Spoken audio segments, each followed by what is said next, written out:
is great. Uh-oh. That was a close one. Vikas hostel के उस कमरे में अकेला रहता था जिसके बारे में कहा जाता था कि वह भूतहा है। लोगों ने उसे चेतावनी दी थी पर वह नहीं माना। एक रात उसे ऐसा महसूस हुआ जैसे कोई उसकी पीठ पर सवार है। वह बिस्तर से उठ नहीं पा रहा, बोल नहीं पा रहा था। एक ठंडा भारी पंजा उसकी रीढ़ पर दबाव डाल रहा था। अगली सुबह वह बीमार पड़ गया। उसकी पीठ में दर्द रहने लगा। डॉक्टरों को कुछ नहीं मिला। रोज रात वही फीलिंग वापस आने लगी। विकास दिन ब दिन कमजोर होता गया। आखिरकार एक बुजुर्ग नौकर ने उसे बताया, बेटा, यह कमरा एक साधु का था। उसने अपना शरीर यहीं छोड़ा था। तुम पर उसकी छाया सवार है। तुम्हें यह कमरा छोड़ना होगा। विकास, बाप रे!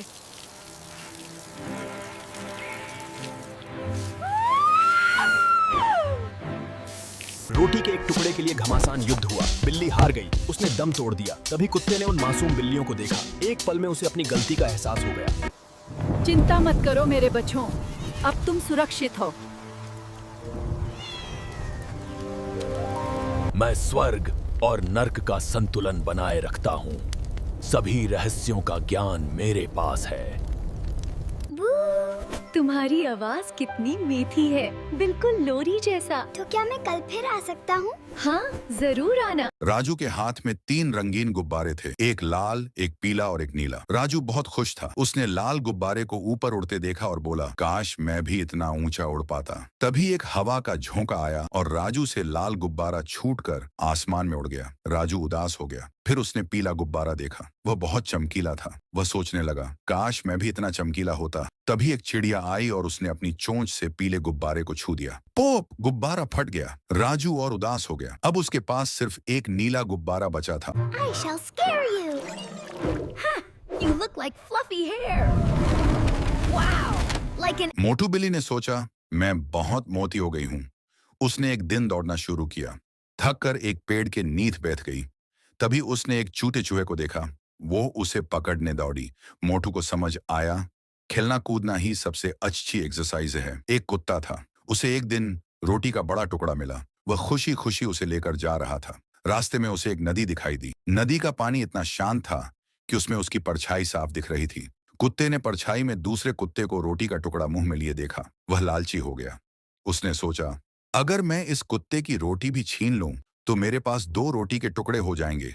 उसने भौंकना शुरू किया, भौंक भौं। लेकिन जब उसने मुंह खोला तो उसकी अपनी रोटी नदी में गिर गई और पानी में बह गई। अब उसके पास कुछ भी नहीं बचा। वह बहुत पछताया और भूखा ही वापस घर गया। जंगल का राजा शेर अपने जोरदार दहाड़ का अभ्यास कर रहा था। रोआर! उसकी आवाज से पूरा जंगल कांप उठा। तभी एक छोटी सी पीली तितली उसके पास आकर रोने लगी। आपकी दहाड़ ने मेरे दोस्त टिड्डे को डराकर भगा दिया। शेर हैरान रह गया। उसने किसी छोटे से जीव की इतनी परवाह कभी नहीं की थी। उसने अपनी आवाज नरम करते हुए कहा, माफ करना छोटी तितली, चलो मैं तुम्हारे दोस्त को ढूंढने में तुम्हारी मदद करता हूँ। उस दिन शेर ने सीखा कि असली ताकत दयालु होने में। मुन्नी एक छोटी फुर्तीली और सफेद बिल्ली का बच्चा थी। उसकी एक प्यारी सी गेंद थी जिसके साथ वह दिन भर खेलती रहती थी। एक दिन वह गेंद को लुढ़काते लुढ़काते रसोई तक पहुंच गई। वहां नीचे एक बड़ा सा बर्तन था जिसमें आटा गूंथा जा रहा था। मुन्नी की नजर उस सफेद मुलायम आटे पर पड़ी।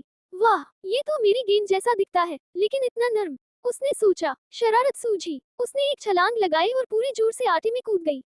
फुस! अब मुन्नी सफेद नहीं रही थी।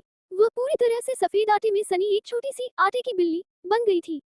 तभी उसकी मालकिन ने उसे देख लिया और हंसने लगी। अरे बाप रे, ये कौन सी मैली बिल्ली आ गई है। मुन्नी को अपनी गलती समझ में आ गई। उसे शर्मिंदगी में। एक गांव में एक लालची आदमी रहता था। एक दिन उसे एक जादुई पक्षी मिला जो रोज एक सोने का अंडा देता था। लेकिन वह आदमी लालच में आ गया। उसने सोचा कि अगर वह पक्षी के पेट से सारा सोना एक साथ निकाल लेगा तो वह एक दिन में अमीर बन जाएगा। उसने पक्षी को मार दिया, लेकिन अंदर कुछ भी नहीं था। अब न पक्षी बचा और न ही सोने के अंडे। उसकी लालच ने उसकी सारी संपत्ति छीन ली। एक चींटी दिन रात मेहनत करके अपने लिए दाना जमा कर रही थी। एक टिड्डा उसके पास आया और बोला, इतनी मेहनत क्यों? आज मौसम अच्छा है, गाना गाओ। चींटी मुस्कुराई और अपना काम करती रही। सर्दी आई तो टिड्डा भूखा रहा, जबकि चींटी अपने भंडार में आराम से रही। टिड्डे ने उस दिन सीखा, आज की मेहनत कल के लिए तैयारी है। आप बहुत सुंदर हैं। क्या आप दुनिया देखने नहीं जाएंगे? नहीं, मैं नहीं जाऊंगा। क्यों? क्योंकि पूरी दुनिया आपकी यादों में बसी है। लड़ना है, नाचना है, मारो इसे। पेचे मत हटना वीर।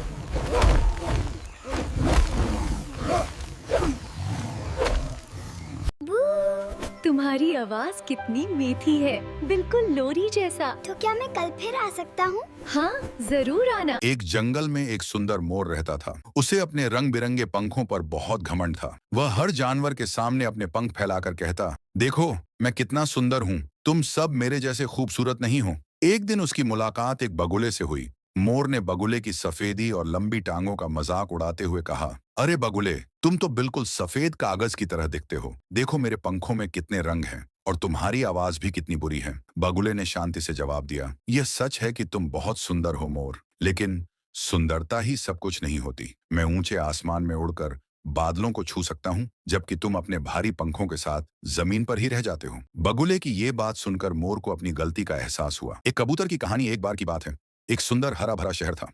वहां एक पुराने मंदिर की छत पर दो कबूतर रहते थे, गुब्बू और गुड्डी। गुब्बू बहुत घुमक्कड़ और साहसी था, जबकि गुड्डी थोड़ी डरपोक और घरेलू थी।